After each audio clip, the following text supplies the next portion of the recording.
The following program is an exclusive Disruption Networks production. Help the D make strides against breast cancer by donating to our Real Men Wear Pink page, maine.acsevents.org/Utica.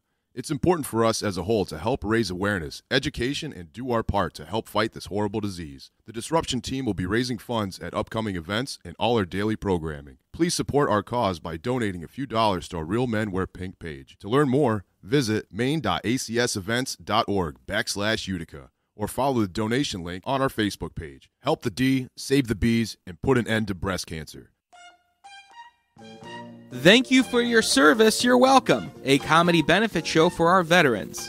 In support of the Central New York Veterans Outreach Center. On November 10th at Wakely's, 700 Varick Street, Utica, join Disruption Network as they team up with 92.7 FM The Drive for this night of laughter. The evening will be hosted by Genesee Joe from The Drive. Performances by Mike Ciccone, Paul Kozlowski, Cortland Cluse, Mike Pileggi, and DJ Ease One. Admission is by donation only. Please bring clothes, socks, gloves, non-perishable food items, or a small monetary donation. All donations will go to the Central New York Veterans Outreach Center. Saturday, November 10th at Wakely's on Varick Street. Doors open at 7 p.m. Show starts at 8 p.m. Thank you for your service is sponsored by The D, 92.7 FM The Drive, Paulie's Barbershop, NYE Volkswagen of Rome, Frank's Guns, and Central New York Seal Coating and Concrete. So you just bought your dream home, and now it's time to move. Let's face it, nobody likes to move. All the packing, unpacking, lifting, upstairs, downstairs, and broking everything, including your back. Let the professionals at EJA Moving Company take all the stress and pain out of your move. Competitively priced moving, relocation services, office moves, and complete packing and unpacking services. They work with everybody to make it simple and easy for you to move and relocate. Call EJA Moving Company at 315-335-0516. When it's time to relocate, have EJA Moving do all the work for you. Hit them up online, ejamoving.com. Hey, Disruption Network. This is Mike Sacco, the General Manager at NYE Volkswagen of Rome. If you don't know me by name, it's only because you have not received the best deal. There's only one reason to leave Utica, and that's to come see me in Rome and get the best deal on your next new, pre-owned, or certified VW. Mention that you heard this ad from Disruption Network and receive $250 off your next vehicle purchase. You'll know why our customers say, I love my NYE VW. Come see us at 5865 Rome Taberg Road in Rome or visit us online at nyevwofrome.com. The Property Sisters of the Mohawk Valley was born when three top producing agents with over 25 years of combined experience selling real estate joined forces to take real estate to the next level. We practice with honesty, integrity, and the knowledge to help make the buying and selling process easy and stress-free for all of our clients. We pledge to always make our clients our top priority from start to finish and even after the house is closed. We will always be a valued resource for information and assistance for our buyers and sellers. Our customers over the years have become not only past clients, but great friends. As we join hands together as the Property Sisters of the Mohawk Valley, we look forward to serving our clients and our community and making a positive difference. You can reach us at 315-601-9630 for all of your real estate needs. The Disruption Network is making moves. For upcoming events, news, interviews, and new daily programming, keep in the loop with us at DisruptionNetwork.net. Like, follow, and subscribe to all our social media. And check out all our podcasts on iTunes, Google Play, Stitcher, and Spotify. Get up on the D, DisruptionNetwork.net. YOLO, infidels, that's right. It's Hacker Hameen. This is Al Schneer from the band Mo. Hey, this is Corey Glover from Living Color. And you're listening to EC Radio. And you're listening to EC Radio. Live on EC Radio with the Z-Man. So take the pizza out of your fat moron mouse. Sit back and listen before I give you a $5 face slap. You'll never forget, infidels. YOLO. Welcome to EC Radio Podcast. We would like to thank all of our sponsors for joining the Disruption team, and we hope that you will support all of our sponsors. And of course, we appreciate you listening to this program.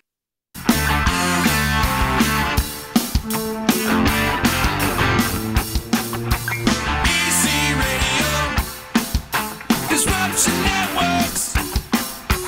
EC Radio, Disruption Networks.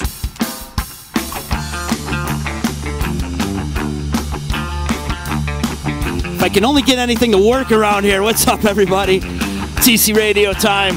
on this gloomy Monday morning, or Monday afternoon. It's morning to me. Yeah, right. It's gloomy out there.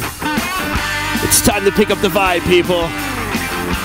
If you're at work right now, you got like 2 more hours, so counting down the hours, I'm sure. What's up? How you doing? It is me, Z. Fresh off amazing weekend over at the Stanley Theater this week. We had Spam-A-Lot over there. Yeah, my parents actually went. What a great show that was. They had a good time. Pretty cool twist on Monty Python and stuff like that. So we pulled the marathon shift on Saturday. Ooh.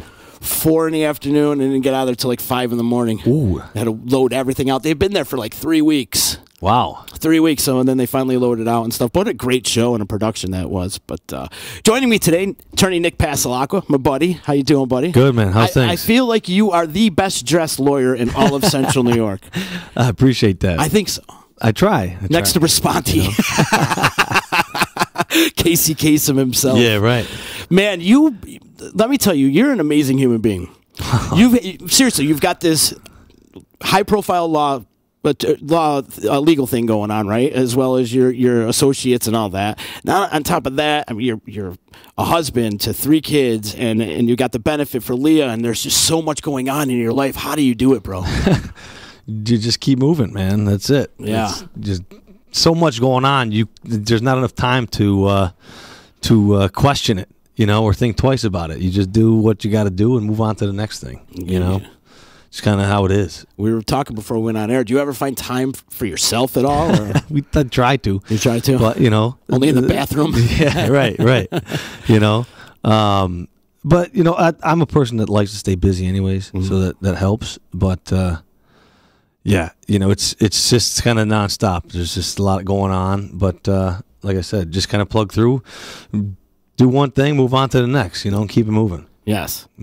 I got a jingle for you. Oh, God. Need legal help quick, you better call Nick.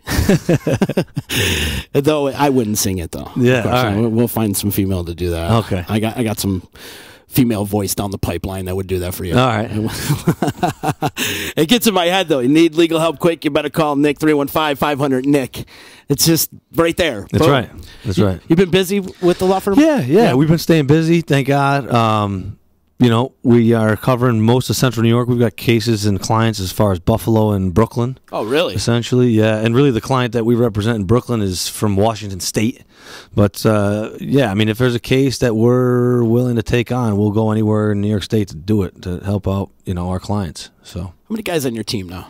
I've got myself and 2 other attorneys, and we got 3 support staffers that help us with all the paperwork, calendaring, and, scheduling and all that, fielding new calls and document maintenance and all the files and stuff. Yeah. So total, there's 6 of us. 6. Yeah. And on top of juggling that, you got to juggle everything going on with your family life too. Right. Got 3 kids. My oldest daughter will be 6 in February, and my son just turned 2 in August, and my youngest daughter just turned 1 at the end of September. And how's she doing? She's doing good. Yeah, she's doing good. Yeah, she was supposed to be back in this past Friday for another round of 5 days of chemo. They pushed it off because her white cell count and immune system wasn't quite back up where they wanted it, so they bumped it to. She'll go in Friday for the chemo. Thursday she goes in for an MRI of her head. Because there's some other stuff going on. They want to check on it to see if there's anything going on up there. Man, this little girl's been through hell and back then. And you would never know. No, she's all smiles. Yeah. Barely ever cries. She cries to complain, like crocodile tears, like pick me up type of stuff. Uh-huh. But she hardly ever cries.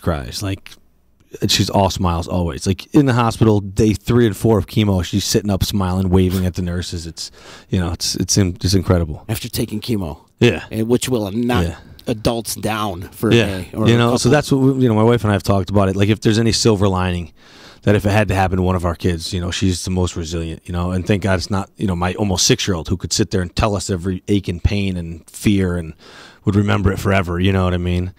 So she's taking it like a champ. You ever put the oldest in perspective? Be like, look at your sister over here. Oh yeah, it's just crazy, because you don't know how much they pay attention to or they're noticing and whatever. Because when my daughter's in the hospital, my wife is usually there, and I'll go in and switch out with her sometimes. And my kids are between myself, my in-laws, and my parents. And thank God they're all close. But then like was it yesterday? I took the kids. I took my two oldest to just bouncing around, and we went to Bass Pro to see the fish, and my son loves to see the stuffed heads and all that. And we're walking in, and my oldest daughter, who like I said is like 5.5, says, "Oh, this is where Santa comes for Christmas, right? I met him here a couple times." I said, "Yeah." I said, "He's not here yet. That's too early, but he'll be back. We'll come see him." She goes, "You know what, Dad? I don't want anything for Christmas this year. I just don't want Leah to ever have to go back to the hospital again." Oh, and I was like totally unsolicited. I'm like, oh my God. You know what I mean? It's just one of those things, and you just like take a breath, and you're just like, man, you know. But then you realize that she's completely understands what's going on, you know, and it's affecting her too. Yeah, you know, it's affecting everybody. So, what a tough little kid though, Leah. Yeah, for sure. Yeah, she's a trooper. She's a trooper, man. So the kids are a little supportive, right? Do they help you out around the house? Yeah, and yeah. And I mean, my son is too young; he doesn't really understand what's going on. But my daughter's been better. You know, now that she really kind of comprehends that it's what's going on and stuff.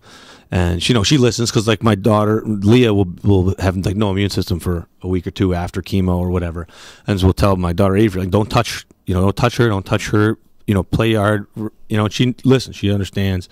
You know that it's serious, and we got to wipe things down, and we have to cover up if we cough and stuff like that. So, for any 5.5-year-old, I think she does about as good as anybody's going to do. Yeah. So.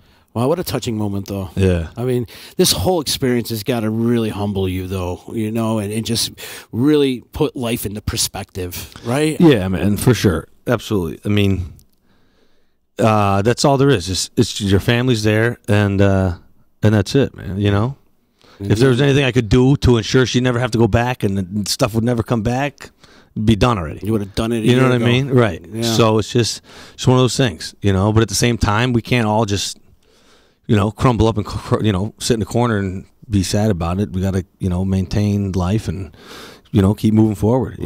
So. And you got the benefit on Sunday.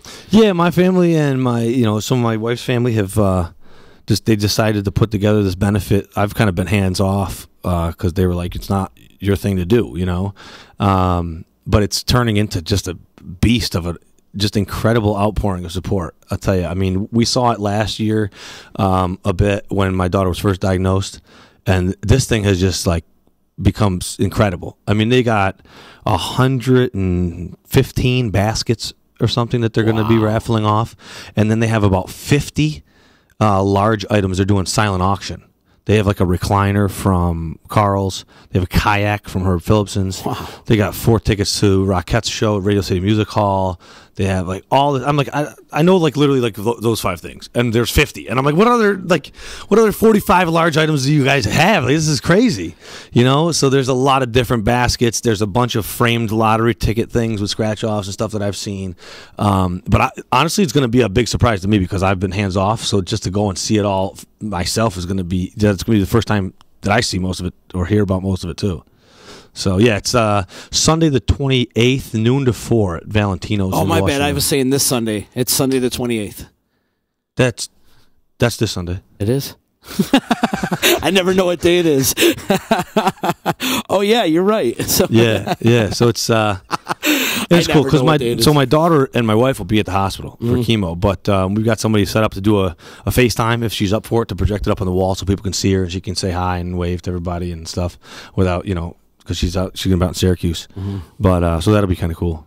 I say it all the time. Like, this community is so supportive. And yeah, it's been incredible. And they're very giving. It's a very giving community, and we're blessed to live in this community. Yeah, no doubt. It's been absolutely breathtaking, to see everybody come together and do all this, and even outside of the benefit. I think it was the Clinton girls field hockey team or something did raffles, and somebody made a custom table, and they raffled it off, and they made us a few $1,000s, and it's just all sorts of people have just done things all around the community, regardless of the benefit, to do stuff for us and to help us out and just show their support, in all sorts of ways, financially, emotionally. It's really been something to see. It's got to be overwhelming when you have these random people helping you out, and you're like, I've never met this person before in my life. Yeah, and they're going over and beyond the call of duty to help you out and get some fun. Yeah, absolutely. I mean, my mom and dad, one of their college friends from Utica College, lives in Florida, started what essentially is a GoFundMe page, but one of these ones that don't take a big chunk out of it. Yeah. Started that and has just been every few weeks or whatever sending us money from that. Like, here you go. Here's I never met this person, but just because of her connection with my parents and just she felt moved to do it, and it's incredible. It's amazing. Yeah. And the other thing is you're a part of the Real Men Wear Pink. You're part of the whole campaign as well. Yeah. Another thing that the community comes behind. For sure. Things like the Heart Run and Walk and making strides and stuff like that. The Wiggle Waggle Walkathon. I mean, there's so many different fundraisers and benefits in the area, and everybody gives. That's one thing that there's no shortage of around here, and is ways to give back. Yeah. And which I think is important. Regardless, right. You know what I mean? There can be all sorts of things said about our area, and depending on who you'll ask, you get, 10 different people, you get 10 different opinions. Mm-hmm. But, I think it's a great place to be, great place to grow up. And where we've come in the last 5 to 7 years and where we're headed is incredible. Yeah. You know what I mean? And I'm happy to be a part of it and to be here to watch it. And so I think giving back is always important. That's just something I think that was just, instilled in me by my parents. My dad was always a big philanthropic type person, still is.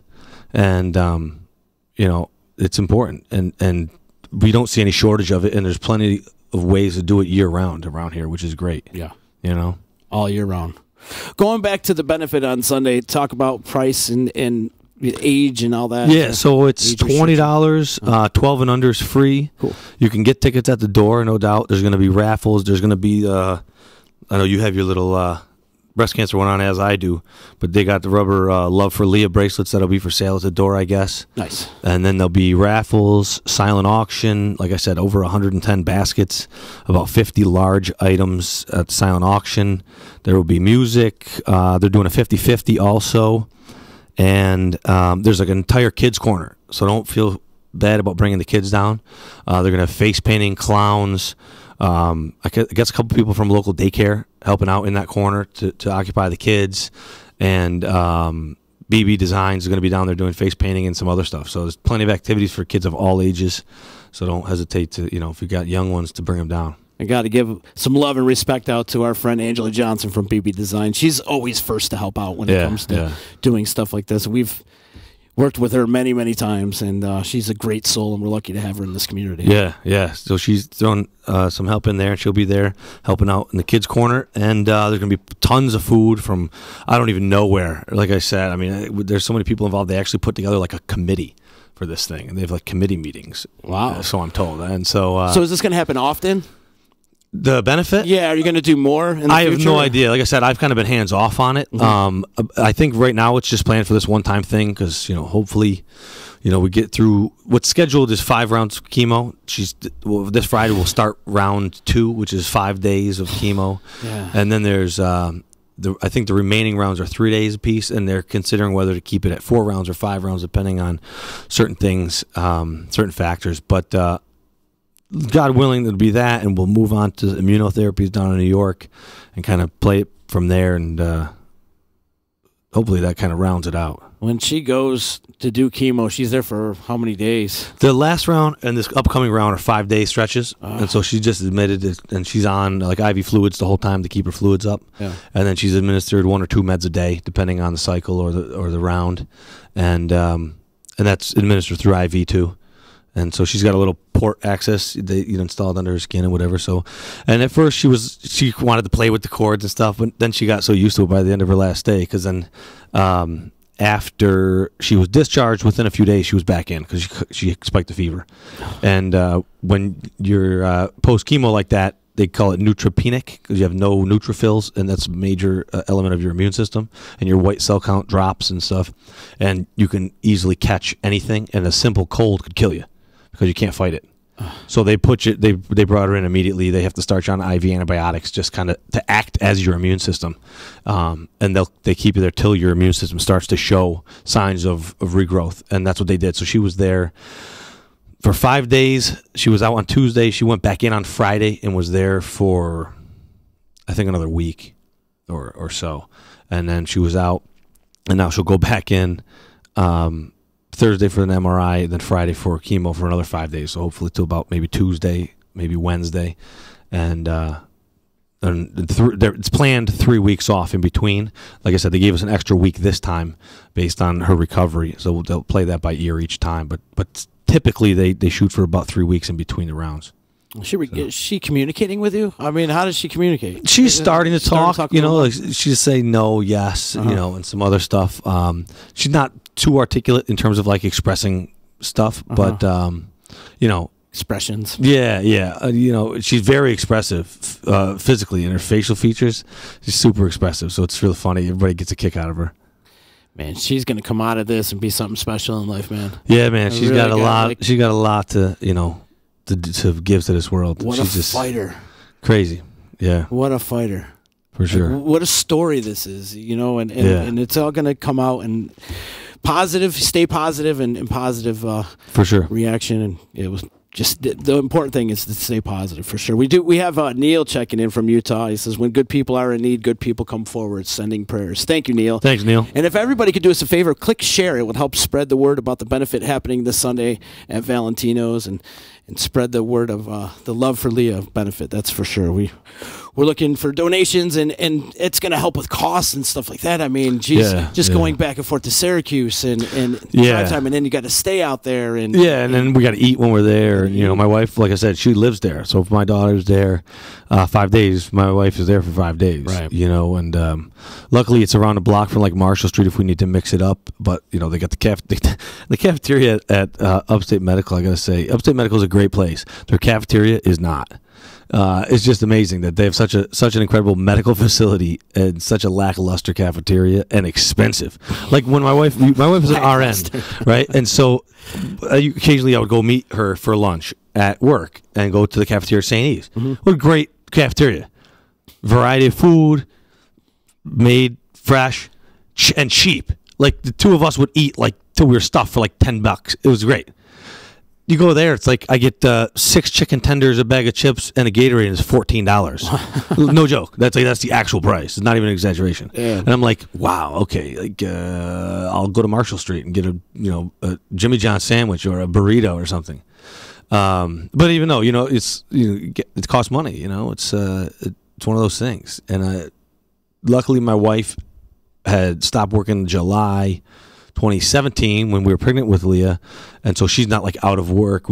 She's been out since then, so that wasn't like a big shock to us. But it's just one of those things. On top of all the other normal day-to-day bills, now we get daily bills from here or there or whatever for all these different medical expenses for her, and they got to be paid, and it is what it is. You would think with these state-of-the-art hospitals, there'd be like food courts or something.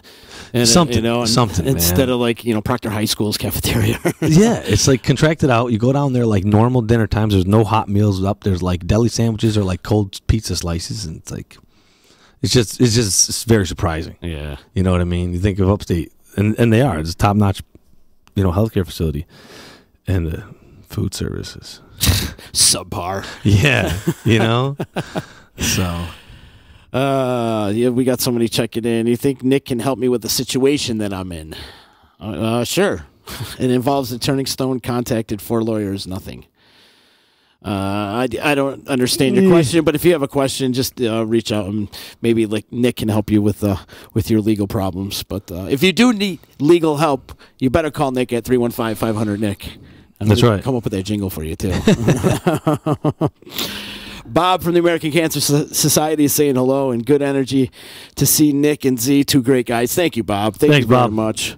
We're part of the Real Men Wear Pink, and if you're looking to make a donation, you can go to our Facebook page and click that donation button. And I gotta put everybody under the bus on my team right now. They're slacking on donations. Mine too. I don't know if I got any yet. You don't have any? I've been slacking on sharing it and stuff, my link and stuff. That's for sure. Well, you have an excuse.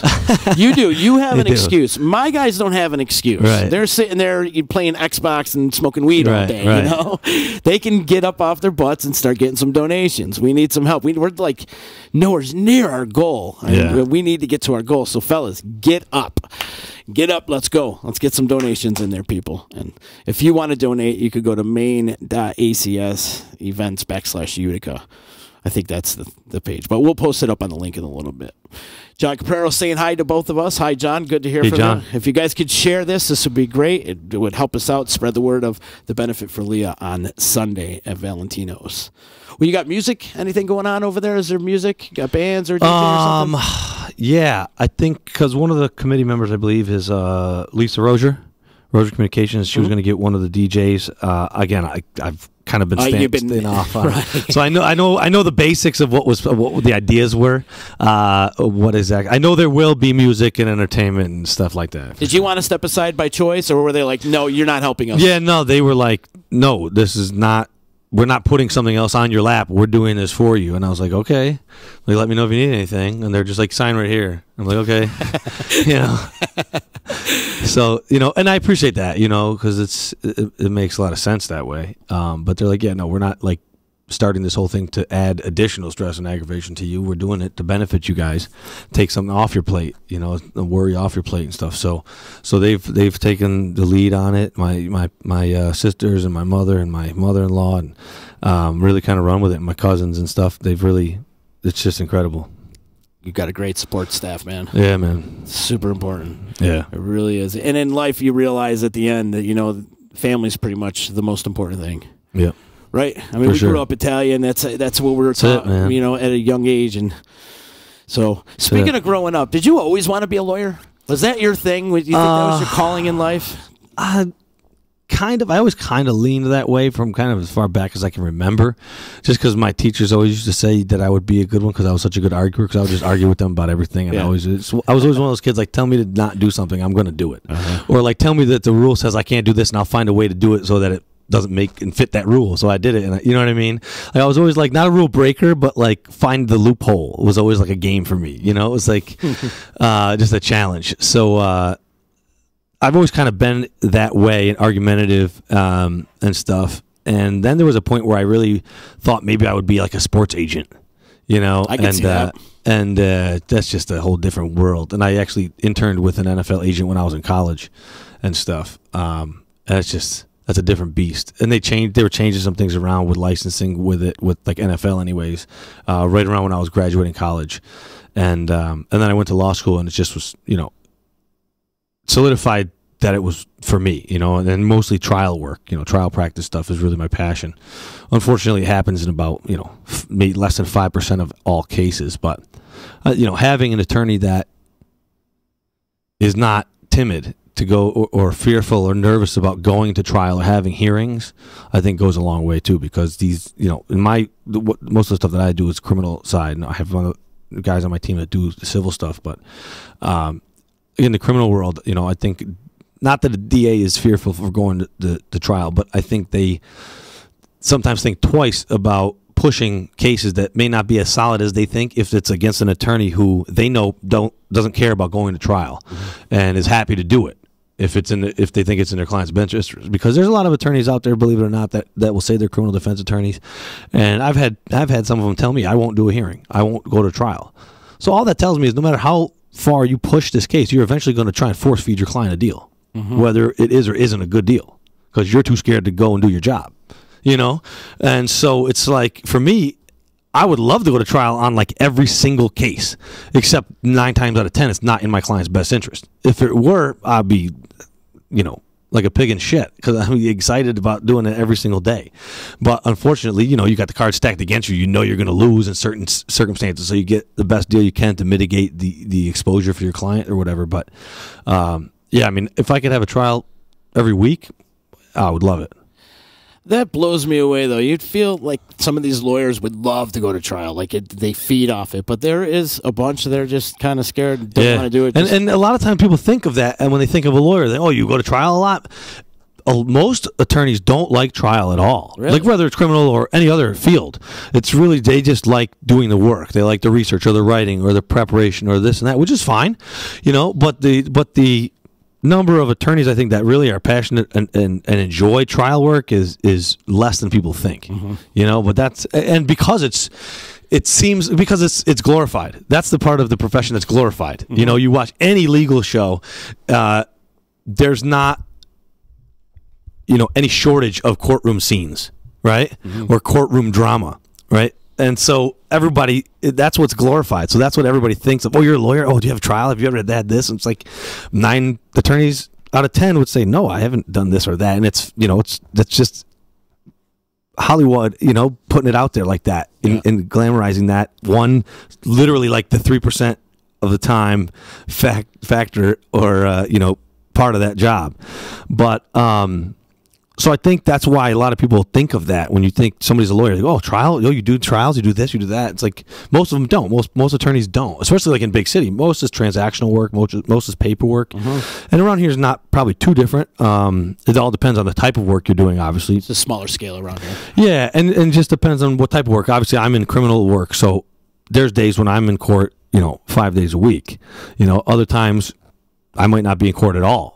That a particular week, but and it's not always a big elaborate hearing or trial. Sometimes it's literally a quick 5-second appearance and you're out the door. But that's kind of with any profession. There's the stuff you really like to do about it, even if you really love what you're doing. There's aspects you like doing more than others and stuff, and that's where we find ourselves a lot of time. But that's why I kind of created Passalacqua and Associates to kind of rebrand what I was doing, narrow back the scope of the services I was providing, because I was doing kind of a little bit of everything before, and found that I was really disliking a lot of what I was doing, which was just causing a backlog and procrastination and what have you. And I kind of cleared some of that out and really rebranded as doing what I wanted to do. I'm like, there's no reason I can't make it work on just these 2-3 practice areas, criminal defense, DWI defense, and we do plaintiff's personal injuries, auto accidents, slip and falls, things like that.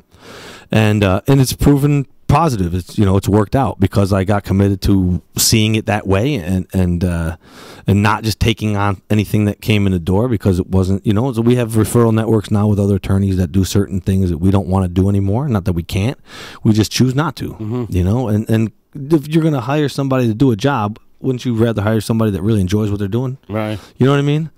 If I'm going to hire somebody to paint my house, I'm gonna hire somebody that seems to enjoy it, not is pissed off about doing it, because they're probably gonna do a better job at the end of the day. Indeed. And that's kind of how I felt about it, and that's what we bring to our work every day. We enjoy it, and so I think we do a really great job for our clients. It must have took a lot of trial and error to go through the court system to figure out that you liked being a defense attorney, right? Yeah, I mean, I worked at what would be considered one of the largest firms in the area, and I got a lot of great experience there. But a lot of corporate stuff, a lot of bank type representation, real estate. You find that stuff boring? Bankruptcy. Yeah, and it was like, almost 3 years there. I had like one hearing and one trial, and I was like, yeah, this isn't working. I got to be in more. Yeah. And I always liked the criminal defense stuff because you want to argue. Yeah, and I always liked the criminal defense side of stuff. And the more I got into it, the more it solidified. That's what I wanted to do and where I wanted to be. So, yeah. Are you still open to do other things, like maybe help a friend out or whatever? Yeah, and I still do a lot of real estate. I've probably done in the neighborhood of 5,000 closings in the last 8 years. Wow! Because at the firm I was at, I was doing as many as 15 in a week, because they represented a couple of busy banks around here. And then even since then, I've kept my relationships strong with a bunch of local realtors and some banks, and so. But we don't really advertise it. It's not really even on our website because it just comes in through referrals. But we do a good volume of real estate transactions. Traffic, we do traffic. Obviously, kind of goes along with the criminal stuff. And yeah, we still handle a fair amount of like family court cases. Sometimes current clients that find themselves in other situations need that assistance as well. We've got some good referral networks for some of that stuff, and for like divorce work, we don't really do. I used to do a lot of divorce work, kind of phasing out of that. Just not my cup of tea. Too much drama. And quite frankly, the money's not where it needs to be for a lot of it, and you feel bad because the clients that will drum up the largest legal fees sometimes are the clients that don't have a pot to piss in. And it just becomes a spite match between the two for whatever reason, and it's like, oh, great, thanks. Now you owe me $8,000 and you got like $200 a month in maintenance.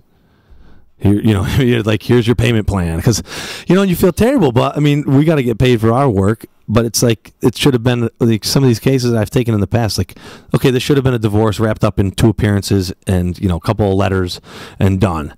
And instead it's literally like the one party has an $8,000 legal bill. You know, so I mean, and that shit adds up quick. Yeah, I mean, because those aren't quick proceedings, and there's a lot of hours that go into it, and things get drawn out. It can take years. Yeah, and the billable hour thing was never my forte. It just bothered me because even just from a business standpoint, I get it, you know, and a lot of attorneys do that. And in big cities, that's all it is. It's billable hour. They'll bill you and they'll track every 6 minutes. It's billed 1/10 of their hourly rate, you know. But I just couldn't stand that because to me, I felt like I'm nickel and diming the client over some nonsense that really I shouldn't even be. I felt bad about billing. You know what I mean? Returning an email. People like when I was at the big firm, they bill that. A 2-second phone call, bill that. You know, and I get it. It's a business. You know, especially on a bigger scale like that. For me, it felt wrong. You know, and it felt like I was taking advantage of nickel and diming people. Mm-hmm. But at the same time, there's inevitably time you leave on the table and don't bill for that you should. You know, when you take a longer phone call, but you're in between court appearances or something, and you talk about a third case on the phone with a client for 20 minutes while driving between courts. Well, that should be billable time. But you're going from one court case to another court case. By the time you get back to the office, you forget you even did it. So now you missed a half-hour billing almost, you know? And so there's inevitably time like that that's left on the table that you should be paid for. And so for me, it was just... I just couldn't take it. So now the overwhelming majority of what we do is on a flat fee basis. Mm-hmm. We try not to bill people hourly. Retainer type thing? Yeah, because we, you know, through our experience, through all of the attorneys in my office, you know, we've got enough experience to kind of have a good idea of what type of effort, length, and hours roughly would go into a certain particular type of case, a felony, a misdemeanor, a DWI, whatever. And we're just...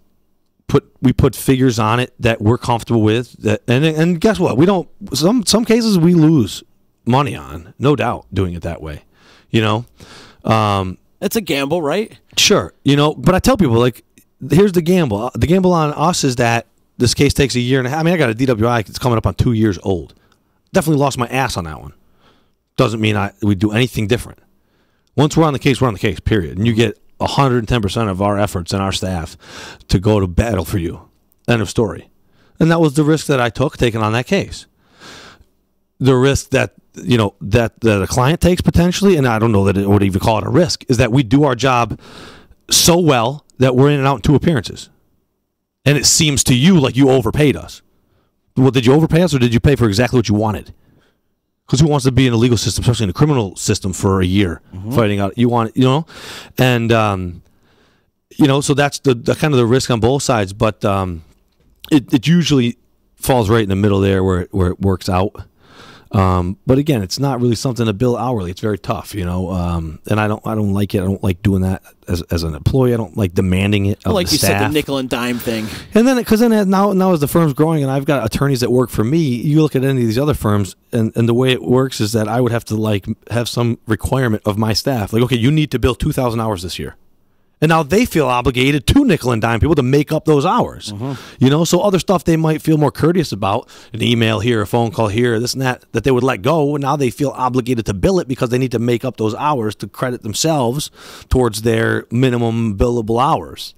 Forget it. I'd rather have them enjoy what they're doing and do what they're, you know, there to do with more excitement and ambition because they enjoy doing it and they want to win the case rather than they want to bill the client. It just seems like too much work doing it that, you know, nickel and dime way. Yeah.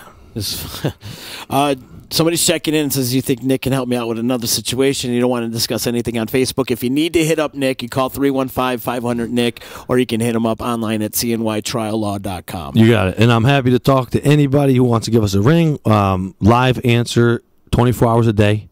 Main office, feel free to come on by, 610 Charlotte Street in Utica. Office hours are 8:30 a.m. to 5 p.m. Monday through Friday. But again, live answer 24 hours a day. If they need to get one of the attorneys on the horn, if it's urgent, they have the ability to do that. Otherwise, they will get the information over to us immediately, and you probably get a call right back. You turned that building around really nice, too. Yeah, thank you. Over on Charlotte. What was it before that? They were both actually law offices, but they were? J.K. Hage had them. I got you. But they had been vacant since end of 2007.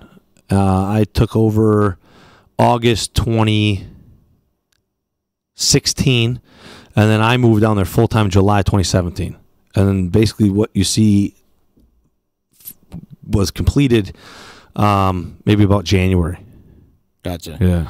Mike Claire's checking. He says, can we get the city of Utica to sue the city of Philadelphia over the tomato pie patent infringement? It's ours. Is that really a thing?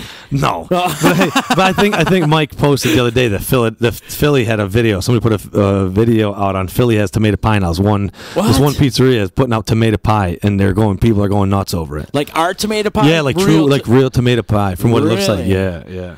Huh. Well, they got to do like Syracuse does and put Utica in front of it. Like right. Syracuse puts Utica greens and Utica chicken riggies. Right. All their, that's right. On the menus in the restaurant. So maybe Philadelphia can put Utica tomato pie in.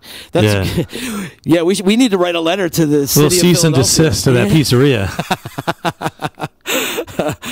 Well, I didn't know that was a thing. We're going to have to fight Philadelphia now. And those people are nuts. Yeah. I think we're crazy. Anyways, attorney Nick Passalacqua in the house. This Sunday is the benefit for Leah. It's at Valentino's. It starts at noon, done by 4. Come on down. Tickets are like $20. Kids under 12 are free. And show your support, people. Come on out. And like Nick said earlier, there's 1 million gift baskets for people to pick from. Yeah. Use of kayaks and... There's kayaks, recliners, show tickets. There's a rifle, I think, or a shotgun. Frank's Guns, I think, donated. Nice. It's being auctioned off and everything. So something for everybody. Some for everybody. Literally. Plenty of food to go around, too. So yeah, I'm sure. Bring your appetites and your wallets, I guess. Yeah.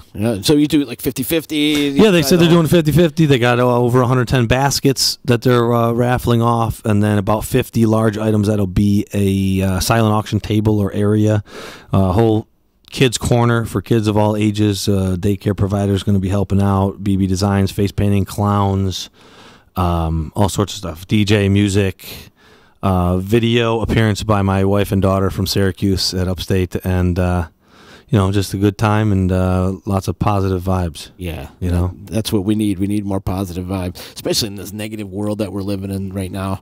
We need more positive people out there, doing good things and helping each other out instead of knocking each other down. For sure. This is the world that we live in has gone mad.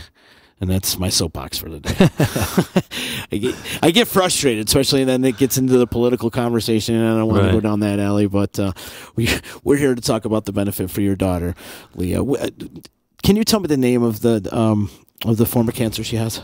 A neuroblastoma. Neuroblastoma. Yeah, and that affects her whole nervous system. It's the most common, one of the most common pediatric cancers, and it can really affect children anywhere. Believe it or not, a law school roommate of mine, his son had it, and it was like wrapped around his spine, and they were actually able to resect it out and everything else, and he's doing really good. They're out in Arizona.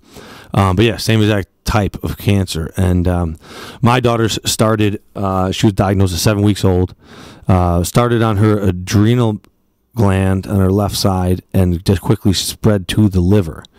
But unlike a cancer mass that would just grow a tumor, it kind of went all throughout her liver, and so her entire liver kind of blew up like a balloon inside of her. And so that's kind of how we noticed it. And then when we brought her in, they had to kind of really rush her into, the PICU and intubate her and start chemo the next day, and because she was kind of getting crushed from the inside out. And it responded really, really well. She had 2 rounds of chemo. She was in a medically induced coma for 12 or 15 days.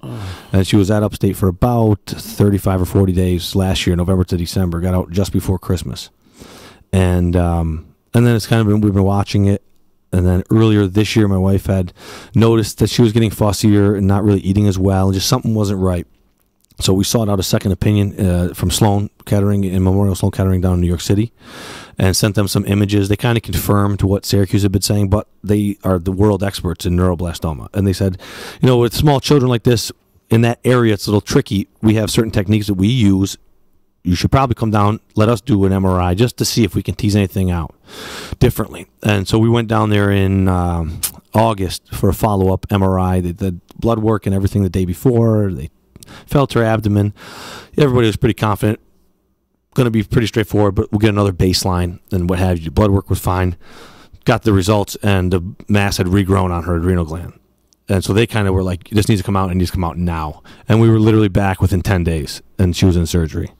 And her surgeon just took over as chief pediatric surgeon at Sloan. They came from Toronto. He's top 1% of surgeons in the world. Wow. And it was like an 8.5 hour, 9 hour surgery. Like we thought, like we literally didn't know what to expect. We went down there for the pre-op, which was like the day or two before surgery, thinking they're going to tell us, oh, it's a little laparoscopic thing. We're going to do this, bing, bang, boom. She'll be in a couple of days afterwards and be home. They're like, yeah, so we're going to cut her from here to here. We're going to go in between these two ribs. We're going to put this out of the way. We're going to do this. We're going to do this. And we're going to make sure we get all of this. And we're going to take out the adrenal gland too. And we're going to take some lymph nodes from here. We're going to do this and do that. I'm like, holy shit. That's heavy. You know, yeah. I mean, we thought we were going to get a couple of pinpricks and what zips that and be done. So she came through great. I mean, before she was out of the OR, she rolled over on all fours and pulled her NG tube out of her nose. And the doctors were like, okay. And they came by 3 hours after the surgery. She was in post-op, and she sat up, waved to them. And my wife's like, is she supposed to be doing this? And they're like, we've literally never seen a child do this before. Like, she should be out cold from the meds. And so, you know, that's just her, man. She's not tough. She's not doing anything anybody expects, you know. It's just, you know, she'd rather sit up and wave and smile at you, you know. So you know, and that's where we're at. And so then we had some follow-up scans and everything. So she's technically that's what was the difficult part for us, was she was declared no evidence of disease, which is like usually a big deal in the cancer world. You know, you have no evidence of disease, nothing in your blood, no lab work is fine, there's no scans aren't lighting up anywhere with the dye or anything. But when they took out the mass, it was the first time we were actually able to get any pathology on the mass itself. And to save you some of the terminology, basically all the genetic markers that could have been bad came back bad, like the worst, other than like 2. And so because of that, the doctors got concerned that, you know, there's probably microscopic cells of this cancer still floating around her system, and we should probably do this kind of prophylactic chemo to zap it if we can. Because if it lands, and it's only a matter of time before it does, if it's there, it's the fastest growing, it's the most aggressive and hard to kill, it's the, you know, all these things, like I said, all these negative genetic markers that make it even more difficult to combat after the fact if it starts growing. And if it lands and then you don't catch it for 3, 4, 5, 6 weeks, you don't know how fast it could grow. And so that's where we're at. But it was like, even the board at Sloan was like, well, half of us think you should just watch and wait, and half of us think you should treat with chemo. We're like, so what should we do? Like, you're the experts. They're like, well, that's where we're at. I'm like, well, thanks. You know, and they actually dropped that little tidbit on us literally about 12 hours before she was supposed to start the chemo. So we pushed it back a week or two, deciding what to do. And then, you know, my wife and I talked at length about it and decided this was definitely what we wanted to do. So she did the first round, you know, did it really well, actually, all things considered. She, like I said, she was back in the hospital for about a week after the fact, but it's not unforeseen. And she'll be back on Friday. Is her liver back to normal? Her liver has shrunk back down. There was little like kind of like scar tissue looking craters that they saw when they went in there, where the masses were, where the kind of cancer was and was, you know, enlarging. And they biopsied those to confirm, and there was cancer cells there, but dead, inactive cancer cells, which was good. I mean, and her liver continually since the initial rounds of chemo last year has looked better and better and more normal and more like scar tissue versus any type of mass. And having taken out what they considered the primary site was the adrenal mass, that's why we're kind of just doing the chemo to try and shock out and kill out anything else floating around. Like I said, she'll be back on Thursday for an MRI because they noticed what's called a syrinx in her spine. And what a syrinx is a kind of a collection of central spinal fluid in the spine, a little ballooning to any degree, and that never happens for no reason. And at first we thought maybe it was because of her epidural during her surgery, which they placed up kind of in the middle of her back for pain management based on where the incision was and everything. And they're like, no, that doesn't cause it.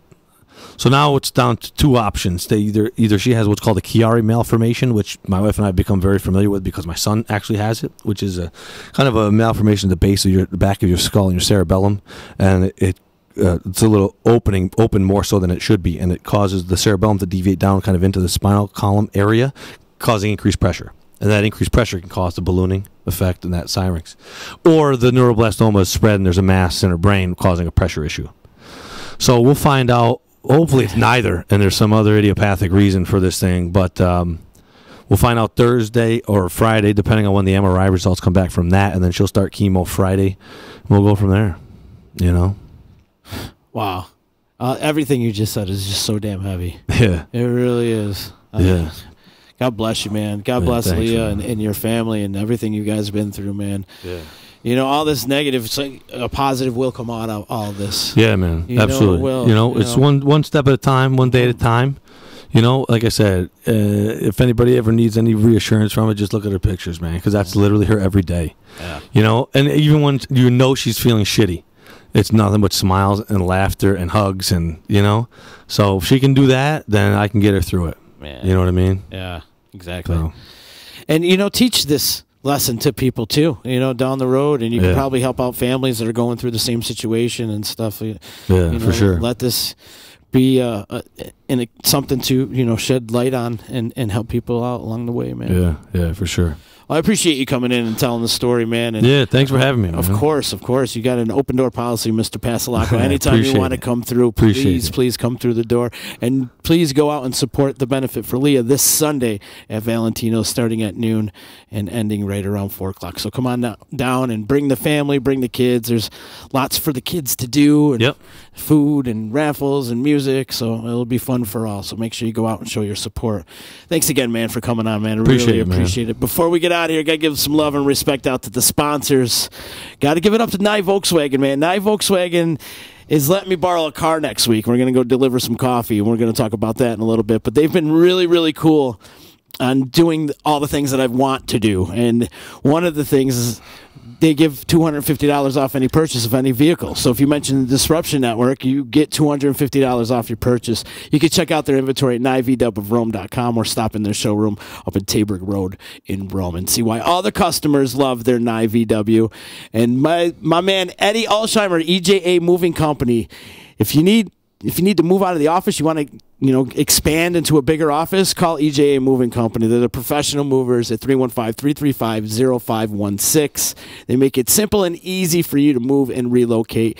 Have them do all the work for you. If you want to move, have EJA break their backs instead of yours and helping you move. EJAmoving.com.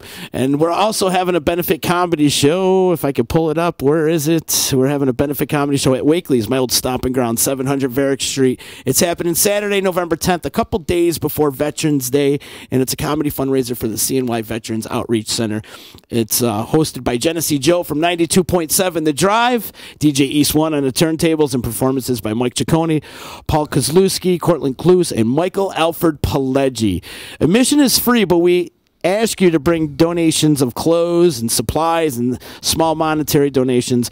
Like I said earlier, all the proceeds and supplies to the Central New York Veterans Outreach Center. Doors open at 7, shows at 8 o'clock. Got to give some love to NYE Volkswagen in Rome, Paulie's Barbershop, 92.7 FM The Drive, Frank's Guns, and CNY Seal Coating and Concrete for helping us out with this one.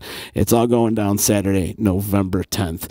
Tomorrow's show, I'm really excited for tomorrow's show. Got John Dindis coming in. Now, John Dindis is a guy who runs Governor's Ball. He runs Lock-In Festival. We just worked together over at Borderland, and he does some really big things in the music industry. So I'm looking forward to chopping it up with him tomorrow. We're going to talk his career.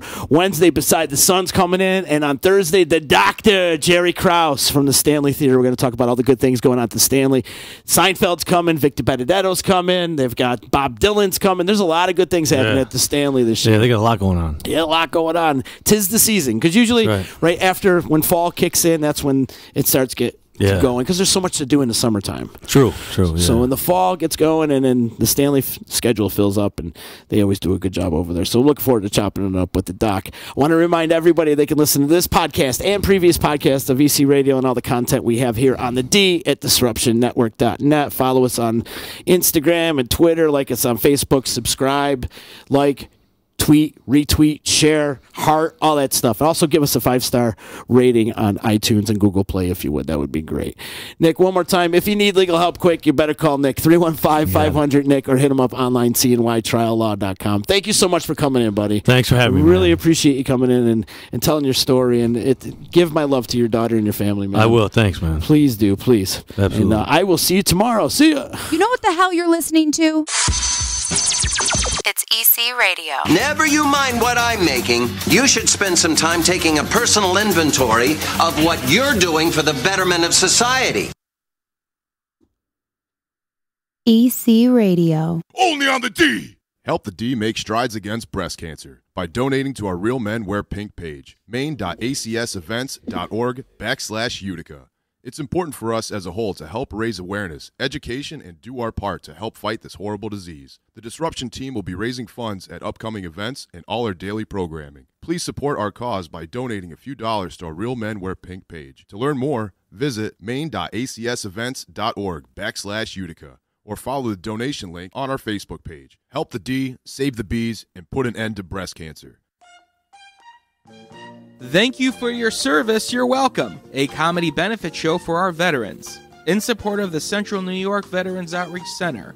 On November 10th at Wakely's, 700 Varick Street, Utica, join Disruption Network as they team up with 92.7 FM The Drive for this night of laughter.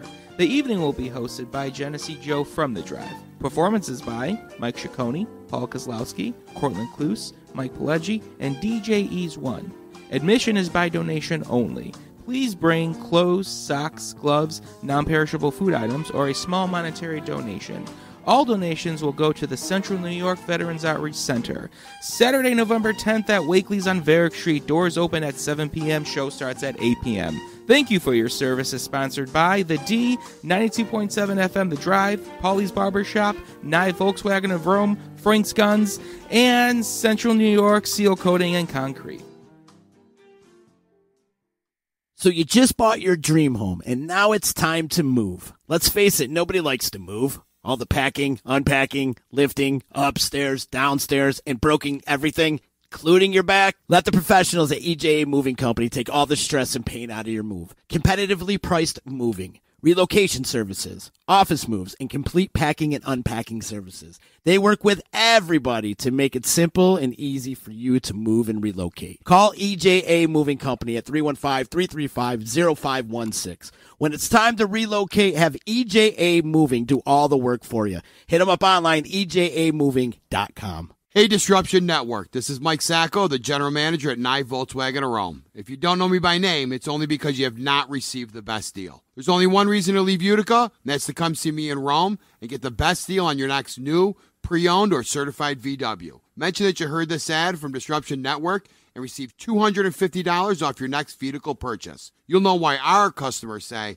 I love my NYE VW. Come see us at 5865 Rome Taberg Road in Rome, or visit us online at nyevwofrome.com. The Property Sisters of the Mohawk Valley was born when 3 top producing agents with over 25 years of combined experience selling real estate joined forces to take real estate to the next level. We practice with honesty, integrity, and the knowledge to help make the buying and selling process easy and stress-free for all of our clients. We pledge to always make our clients our top priority from start to finish and even after the house is closed. We will always be a valued resource for information and assistance for our buyers and sellers. Our customers over the years have become not only past clients, but great friends. As we join hands together as the Property Sisters of the Mohawk Valley, we look forward to serving our clients and our community and making a positive difference. You can reach us at 315-601-9630 for all of your real estate needs. The Disruption Network is making moves. For upcoming events, news, interviews, and new daily programming, keep in the loop with us at DisruptionNetwork.net. Like, follow, and subscribe to all our social media. And check out all our podcasts on iTunes, Google Play, Stitcher, and Spotify. Get up on the D, DisruptionNetwork.net.